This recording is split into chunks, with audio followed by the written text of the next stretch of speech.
The most diverse cities are often the most segregated. That's the headline for a FiveThirtyEight article. And I've known about this article for a really long time. So many years. And I've known because of it that the more racial diversity that exists within a city, we're talking about the United States specifically here because those are all the cities that are measured within the country, but, it would naturally apply to countries and, cities in any country, right? Municipalities in whichever nation you want to choose. The more diverse a city, the more segregated it is. The higher the degree of self-separation. I've referenced this statistical reality in other videos when I'm talking about national anarchism and so on, when I'm talking about how people talk about this idea of an ethno-state. They want an ethno-state, something that is inherently unethical because it requires kicking other people out or denying people the right to occupy a really massive piece of land and a better society than their own, really. A wealthier society, for instance, like the United States. But the truth is that when you have more racial diversity, and that means more immigration, right? More people coming to America, you actually get less racial diversity. Strangely enough, yes, you get ultimately the neighborhoods on a neighborhood level, they're less diverse. The subdivisions within a city become more segregated, become more racially homogenous than ever before. The more people mingling together of different races, in reality, the less interracial, cross-racial, whatever you want to call it, interactions between people. And this is true of the most racially diverse, most metropolitan areas in America. The biggest cities, the most diverse cities, on a neighborhood level having the least level of interaction between folks of different colors. The most self-segregated, and self-segregation is the perfect word. People who have voluntarily chosen to live exclusively or almost exclusively amongst their own kind, as opposed to with others, to stay with their own flock as opposed to matching the general racial makeup of their own society. It's often said that Chicago is one of the most diverse cities in America, especially considering its populations, right? Its population size, It is one of the most diverse cities when you factor in the sheer amount of racial demographics and the percentages and this and that, right? But on a neighborhood level, it is one of the most segregated cities in all of America. White people, black people, Asians, Arabs, Hispanics, everyone, mestizos, everyone sticks to their own. Everyone stays in their own blocks and their own little divisions of the city, their own isolated areas, and they stick with their own racial kind. And these neighborhoods are in reality the exact opposite of diverse. They are completely segregated. Maybe even more segregated than what existed under Jim Crow, depending on the area. The same article mentions Lincoln, Nebraska. And Lincoln, they note, is a very homogeneous society. It's a homogeneous city, right? The second most populated city in Nebraska. It's almost, it's the vast majority of people there are white. Well, it depends on your definition of vast majority, but, they are the dominant group. And yet, there's not much segregation. They notice this, right? The neighborhoods tend to be pretty diverse, right? There's not really, the groups themselves aren't really branching off to occupy particular spaces, right? Most neighborhoods are majority white with a little bit of diversity added in. But why is this? Why not the same level of segregation? Well, it's because when a city is racially homogenous, people don't have any incentive to segregate. You get my point. Because they're already with their kind. And the racial minorities, in this case, in Lincoln's case, the non-white population, they're too small to really form their own neighborhoods. There's just not enough of them, let alone enough to cramp into their own spaces to be the majority in certain neighborhoods. It's just not really a thing. It's pretty rare there. Because people aren't moving away from something they dislike. Because the thing they dislike isn't there. Yet the more diverse the city becomes, the more segregated it is. Because people are moving away from the thing that they don't like. And this goes for every racial demographic in America. Not just white people. And it's definitely not just white people, not even white people especially. But just every demographic there is. So you can see this graph, right? To the left, right, vertically, is the neighborhood diversity index. That there is the more, racially diverse neighborhoods, right? on a neighborhood individual block level, right? How many people are living together of different races, right? The overall index, right? The higher it is, the more diverse the neighborhood is. And to the bottom, horizontally, you had the citywide, on a city level, diversity index for the city, right? Showing, the level of diversity that exists there, right? And as you can see here, the more, at least as a correlation, the more diverse a city is, the more segregated it becomes. And it doesn't become this initially. It only becomes this when diversity enters the picture. It's actually been found that more than 80% of large metropolitan areas in the United States are more segregated in 2019 than they were in 1990. That is to say that overall self-segregation levels have been increasing over the years. There's no state enforcing it, it's just people's own decisions, their own choices in life. The index of most segregated cities, they tend to be the most diverse cities there are. They found that the average racial composition of the neighborhoods of each race, right? There's a bunch that they've listed. And, it says here's the metro population, right? In 2014 to 2018, it was, 55% of the population that were white that made up the metropolitan area. But the average neighborhood that a white person resides in there is 71% white. And you can see with, black people, right? It's like, okay, they make up 14% of the population in these metropolitan areas, but the neighborhood they live in is on average, at least in 2014, 2018, 45% black. And you can see the same, Latinos, likewise, they overrepresent themselves in terms of living amongst their own people. You get what I'm saying? Their average neighborhood reflects themselves. Their people, they're more prevalent in it than elsewhere in the metropolitan area. And we can see this by neighborhood, right? By city and neighborhood, right? Or at least the metropolitan area, right? I mean, these aren't the cities themselves, but, like the Atlanta metropolitan area, right? The average white person there resides in a neighborhood that's 67% white, right? New York, 70% white, even though they only make up, 47%. Well, it's probably an exaggeration. They're probably including Jews there incorrectly, but, whatever. And you can see here, like, Washington, Miami, Houston, Los Angeles, etc. They're always more with their kind, no matter what state, no matter what city, than underrepresented, than with a more diverse crowd. They're always living more homogeneously, no matter which part of America we're talking about. And likewise, it's the same with the black population, but to an even higher degree, right? When you do per capita, when you do as a higher percentage of the population, right? Like Orlando, right? 15% of the population in the metropolitan area, right? But 36% of, the average black person that lives there in a neighborhood that's 36% black. In Chicago, the biggest example, right? 4 times, right? 16% of the metropolitan area, yet 64% of, that's the average black person who lives there, lives in a neighborhood that's 64% black. Charlotte, North Carolina, Detroit, Washington, Atlanta, etc. It's always consistent. There's a different degree, yes, there's a different degree of segregation. It depends on the city and the metropolitan area. But nonetheless, it's always more homogeneously. It's never the reverse. Ever. Like, it's never, ever the reverse or even just neutral. It's always more homogeneous to some degree or another. And always, from what I've seen, to a very noticeable degree. Something that's totally significant. A factor to put in. Same with mestizos, Latinos and so on. You get the drill. According to another study, right, when it comes to large metropolitan areas, white people are 56% of the population. In 2011, 2015, they were 72%, in terms of their neighborhood. That's what that average white neighborhood looked like, right? The average white person lived in a neighborhood that was 72% white. You get the drill. And they have, like, typical white neighborhood percentages by individual city, like individual metropolitan area, and so on. Well, these metropolitan areas, a bit more than cities, right? They do have a principal city, but you get my point. So, a long time ago, I had this, like, weird argument on Reddit. It was before I got banned, right? It was on one of my old accounts. I think it was, like, Green Ruins 09, or I don't remember. But, I was, like, bringing up the statistic to a bunch of, like, people, progressives and all that.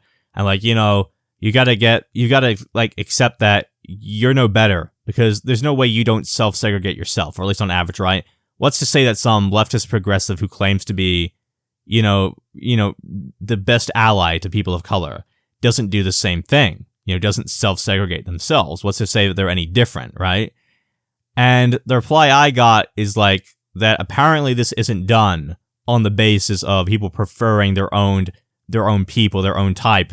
That apparently it's done on some like financial like structural basis, like the government forces people into certain positions because certain areas because some study that they themselves didn't even read, I don't doubt. It's a really long study. They couldn't explain it themselves, so they did link to study. That's poor on their part. It's poor arguing. But obviously that's not true. Whatever the fuck it was, whatever proper reasoning, whatever excuse they can come up with, right? Because this is consistent across every state, every metropolitan area, every city in America. And not only consistent, but again, as we see with segregation, when a city and metropolitan area by extension is initially racially homogenous, but then becomes diverse over time, then the self-segregation begins. It didn't begin prior. That is indicating directly that people don't like these changes, and thus they're moving into neighborhoods that exclusively reflect their own makeup, if you get what I'm saying. That there is intentional, that's ideological, it's not subconscious or anything like that. And even though gentrification and, property values and the cost of living do factor into this a bit, right? Different racial demographics and populations do tend to change the pricing on certain things. That's a minute detail. It's pretty small in the grand scheme of things, right? Especially when you consider the consistency, right? No matter what neighborhood, however poor or however wealthy, people still segregate no matter whatever their income level. Okay, so why don't I tell you a little story of my own? Nothing big, not even really a story, just an event, right? Not the most eventful thing ever, but just an observation. So, St. Louis is an extremely racially segregated city. So much so that, you look at like the murder map, you look at the crime index and all that, and it almost like directly correlates with race. Like almost directly, it's, you can already tell just by looking at it, right? And the correlation is just night and day, right? It's direct. And, St. Louis is known for having a lot of murder, a lot of that, a lot of crime in general. A lot of murder, though. But, it's like, it's concentrated into these northern suburbs, these northern neighborhoods, right? In North St. Louis, right? Almost entirely there. But really just any neighborhood in St. Louis that is majority black tends to have some pretty high crime rates.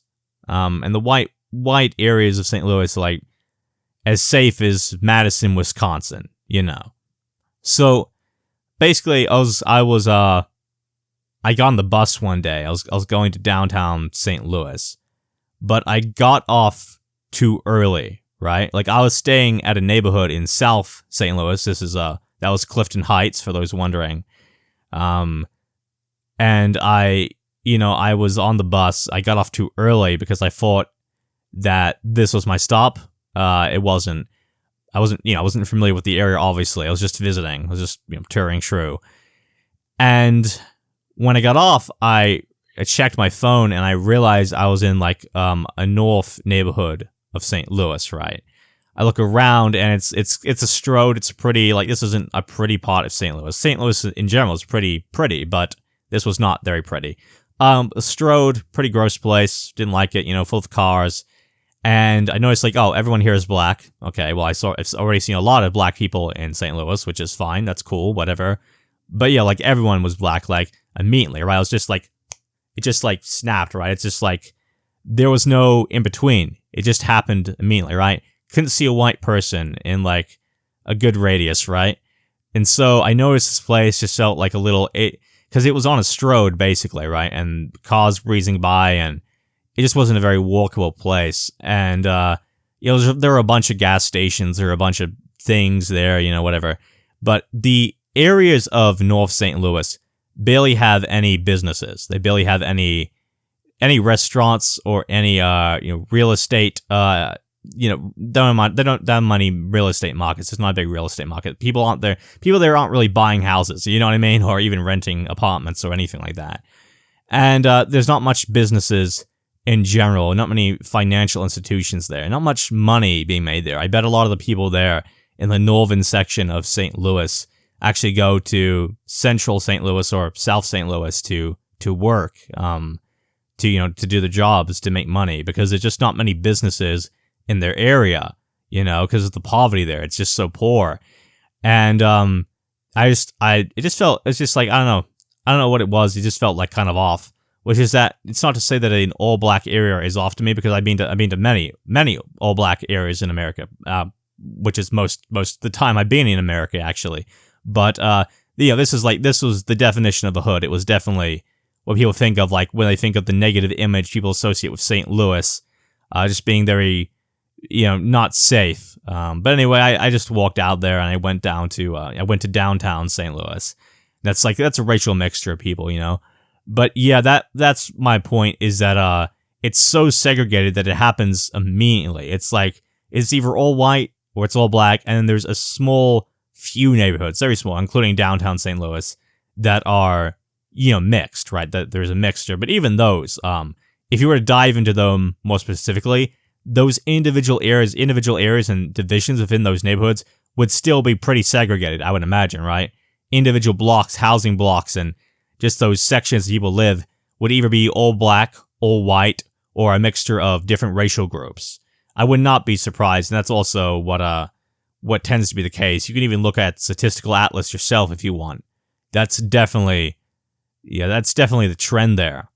And so it's hard to reconcile, like, wanting to not judge people on the basis of race, not believing in the concept of, false concepts, right? Like racial superiority or racial inferiority, nonsense like that, with the fact that most people in your country, most people in, I would say maybe every country in the world possibly, want to be with their own people and actually choose to, including leftists, progressives, whatever people call themselves, okay? The most intense supporters of the rights of people of color, and including African American liberation, right? It could be in St. Louis, Missouri, but it could be anywhere. It could be in any city in the world. And that's just the truth. Like, all these American leftists are, at the end of the day, still living in their predominantly white neighborhoods. And when it comes to dating, when it comes to fucking or marriage, right, or long-term partnerships and spouses, etc., people almost exclusively date within their race, especially white people, especially them, right? They just never acknowledge it. They just never say anything about it. And that's the thing. That's worse than traditional political correctness. That's worse than a bad take. Because a bad take, at least you hear it. At least you can address it, right? At least the person having the take has to elaborate a bit, But here, it's worse because it's just silence. And their silence is so heavy. It's so loud because they say nothing. They don't address the elephant in the room, right? Their own behavior, their own self-segregation. And obviously these people, it's ironic because when they say they're against national anarchism, I think they're against the anarchism part, but I don't think they're against the national part, because they love their nation. They cling to their nation. They can't leave their nation. That is to say, their racial tribe, right? That they stay with them. They segregate, just like everyone else, just like conservatives. Progressives are really no different. And they don't really believe in anarchism because they don't believe in allowing for voluntary associations. They'll be hypocritical, absolutely, total hypocrisy, but they don't like what anarchism would lead to, which is why they won't allow it. They won't allow for the dissolvement or abolition of states, because that would allow for people to truly be free. And what do I mean by that? Well, there are 3 ways in which the government prevent voluntary racial associations, self-segregation, right? Despite the fact that it exists, right, to a very large degree already in America, nonetheless, it would exist to a higher degree if there were no government. The first is Section 8 housing, right? It's moving poor income families and individuals to wealthier neighborhoods. Because, of course, as we all know, somehow wealth just travels through walls and windows, apparently. It's an insane policy, but yeah. And that correlates with race, right? It's usually moving racial minorities, usually mestizo or African American populations, to formerly predominantly white neighborhoods. The second reason that it prevents segregation, voluntary segregation, is that landlords. That's why And landlords are only upheld and kept in power because of the state. If people could occupy all these, like, unoccupied flats, units, apartments, and households, housing, then they could just move, right? And it would be much easier to sell or get rid of your current accommodation, your apartment, your house, your property, and move somewhere else, because landlords would not be holding a chain over it, basically, right? They wouldn't be reserving it. They wouldn't be presenting people. There wouldn't be housing markets or anything like that. There wouldn't be rent. It would be, you could live really wherever you wanted. I mean, the price of other things would be more expensive, right? But rent certainly it wouldn't exist. So there wouldn't be an issue there, so that there prevents a lot of people from moving and having to stay in their own neighborhood in their old city and live in like a low income area to afford rent. And the third reason is the biggest reason, right? It's the monumental reason, right? It's that in anarchism, people could prevent others from entering into territories that people democratically decide belongs to them. If 1,000 people, 10,000, 100,000, 1,000,000 people occupy a reasonably sized space of land, not overdoing it, right? It's at least a decent to great, I would imagine, population density, right? Not like occupying heaps of land and kicking everyone out, no.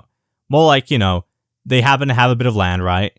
Or they happen to occupy a city, and the people there democratically decide, okay, well, this is going to be a black Oni, a white Oni, an Asian Oni, an Arab Oni, a South Asian Oni, a Native American Oni, whatever they choose. Oni society for one people, for one race. And they have the right to prevent people from entering into that because that's their territory, and it would be aggressing upon them to do such a thing. It's their right and their society. And, it's to not abide by their rules, that's a kind of imperialism. It's invading their space. It's immoral. It's violating of consent. It's not good.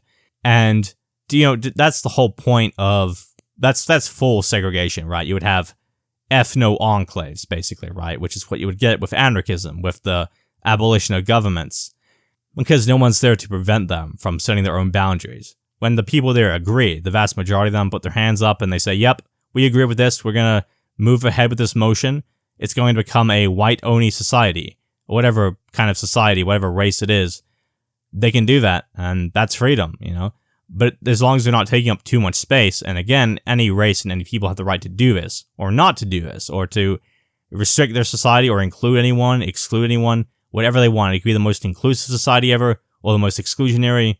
That's anarchy, baby. That's what freedom is. That's what individualism is. And so many different societies will be formed, so many unique societies, for so many different unique kinds of people.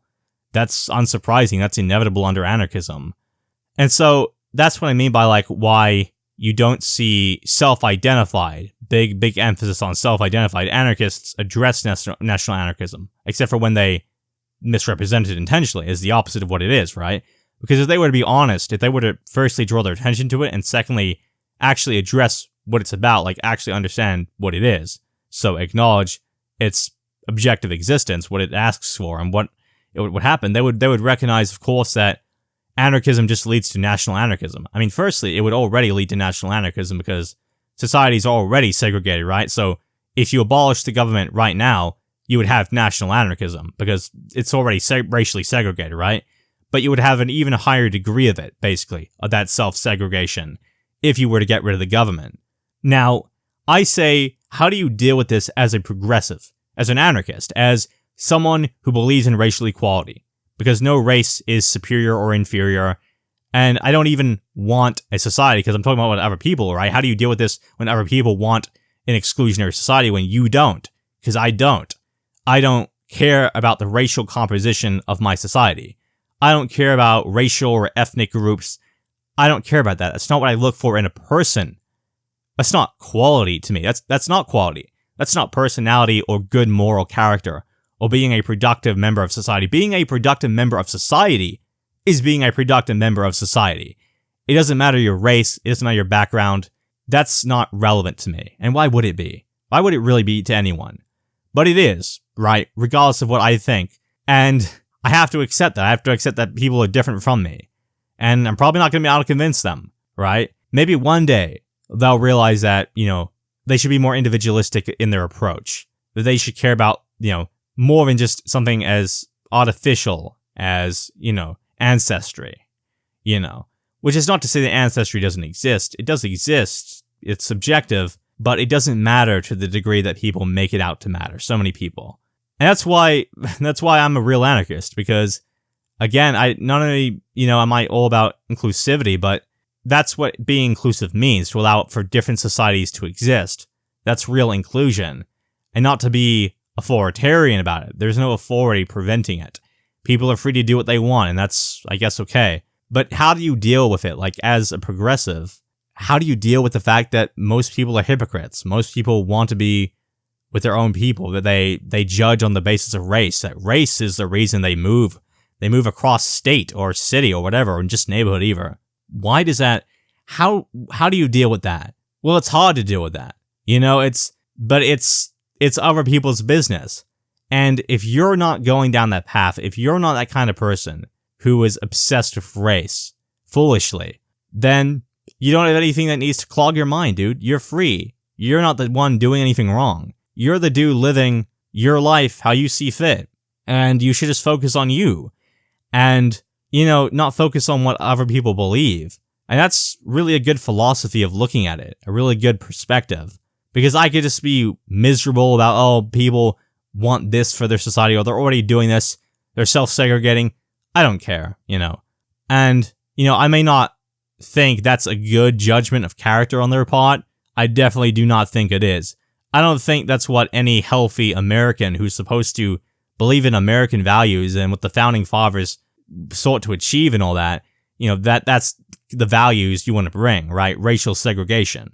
Even if it is voluntary, of course. I don't support that. That's not my thing. But that's all that matters, that it's not my thing. That I believe in what I believe, that I don't care about this stuff. That I'm not someone who would move neighborhood because there's more immigrants coming in, or people of different races, whatever. And at the end of the day, that's all that matters.